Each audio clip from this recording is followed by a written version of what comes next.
இந்த 60 தொகுதிகளுமே பார்த்தீங்கன்னா அஇஅதிமுகவுக்கு மிக சாதகமாக இருக்கக்கூடிய தொகுதி, வன்னியர் பெல்ட்டாக இருக்கக்கூடிய தொகுதி. பாமக உள்ள வந்திருக்கு. இது ஏன் குறிப்பானா, இவங்களால ஓட்டு வாங்கி ஜெயிக்க முடியாது. ஏற்கனவே அதிமுக தயவில் தான் வந்து இருந்த அந்த 4 எம்எல்ஏஸ் உருவாக்குனாங்க. அதை அப்படியே கொஞ்சம் நாடாளுமன்ற தேர்தலில் இது பண்ணும்போது ஒரு 18% ஓட்டு வாங்கிட்டேன்னு சொல்லி பெருமையாக பீத்திக்கினாங்க. அதெல்லாம் கிடையாது. அது வந்து எல்லாமே வந்து ஏடிஎம்கேயோட ஓட்டு. இன்னொன்று நிறைய பேர் சொல்கிற கருத்து என்னென்னா, மால் ப்ராக்டிஸ் பண்ணிட்டாங்க, மிஷினை வச்சு ஏமாற்றிட்டாங்க.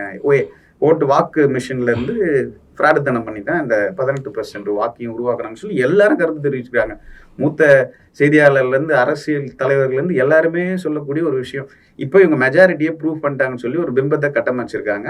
அடுத்தது என்ன? அடுத்தது வந்து சட்டமன்ற தேர்தலில் என்ன பண்ணணும்? இவங்களால எடப்பாடி கொடுக்கக்கூடிய தொகுதியில் வந்து நின்னாங்கன்னா தோற்றுருவாங்க. ஓட் பேங்கை அங்கே ப்ரூவ் பண்ண முடியாது. அதனால் எனக்கு இது தொகுதி வேணும்னு சொல்லி கட்டாயப்படுத்தி மிரட்டி தான் வாங்குறாங்க.